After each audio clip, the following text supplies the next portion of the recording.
2 நாள் லீவுக்கு அப்புறம் நம்ம ஸ்கூலுக்கு வந்திருக்கோமா? இன்னைக்கு என்ன கிழமைப்பா? திங்கட்கிழமை. Good morning.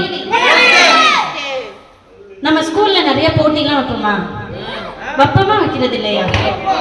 வச்சு பிரைஸ்லாம் கொடுப்போம், அப்படிதானேப்பா? அதே மாதிரி ஒரு மிஸ் ஒரு குட்டி கதை சொல்றேன், கவனி. ஒரு எறும்பும் புறாவும் இருந்திருக்கு. என்னது?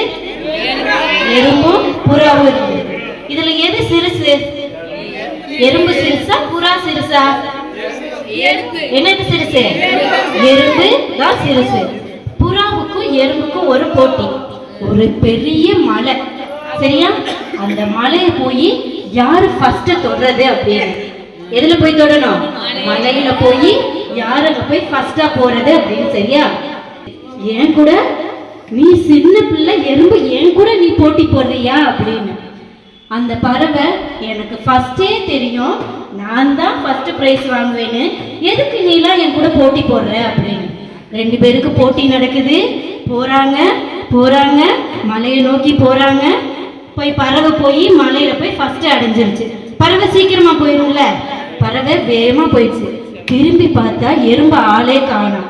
பார்த்தா ரொம்ப கீழே நிக்கிது எறும்பு. அப்பெல்லாம் ஒரே சிரிப்பு. எதுக்கு? உனக்கு தான் தெரியும்ல நீ வரமாட்டேன்னு, எதுக்கு என் கூட போட்டி போடுற அப்படின்னு சொல்லிட்டு. இது போக 1 நாள் இல்ல, 2 நாள் இல்ல, 3 நாள் இல்ல, ஒரு 10 நாளுக்கு அப்புறம் பறவை மறுபடியும் அந்த சைடு போயிருக்கு. அப்ப எல்லாம் அந்த எறும்பு மேல மேல மேல மேல மலை உச்சிக்கு வந்துடுச்சு. பறவைக்கு ஒரே ஆச்சரியம். போட்டி முடிஞ்சு 10 நாளா ஆயிடுச்சு, ஆனா இந்த எறும்பு இன்னும் வந்துகிட்டே இருக்கே அப்படின்னு.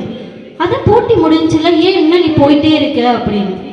உங்களுக்கு எல்லாம் 1 நாள் தான் நீ போட்டின்னு நினைச்ச, ஆனா நான் என்னுடைய விடாமுயற்சியாலும் தன்னம்பிக்கையோடு கொண்டு என்னைக்கு நான் அடைகிறேனோ அன்னைக்குன்னா எனக்கு முதல் வெற்றி அப்படின்னு சொல்லி அது 10 நாள் ஆனாலும் தொடர்ந்து போயிட்டே இருந்துச்சு, அப்படிதானே?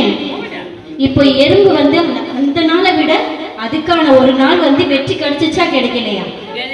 எப்படியும் நம்ம போய் மலைகளை போய் அடையணும் அப்படின்னு அது 1 நாள் இல்லாம 10 நாள் சேகரிச்சு அது போய் கடைசியா இறுதியா போய் மலையை போய் அடைஞ்சிருச்சு. இதே போல நீங்களும் சின்ன சின்ன விஷயத்துல கூட தன்னம்பிக்கையோடையும் விடாமுயற்சியோடையும் வெற்றி பெறணும். என்னுடைய சார்பாகவும் இங்க உள்ள ஆசிரியர் அனைத்து சார்பாகவும் நான் கேட்டுக்கொள்கிறேன், சரியா? இதுக்கு வாய்ப்பளித்த ஃபாதர் அவர்களுக்கு எனது மனவன் நன்றியை தெரிவித்துக் கொள்கிறேன். Thank you father. ஜோரா கைத்தட்டலாம்.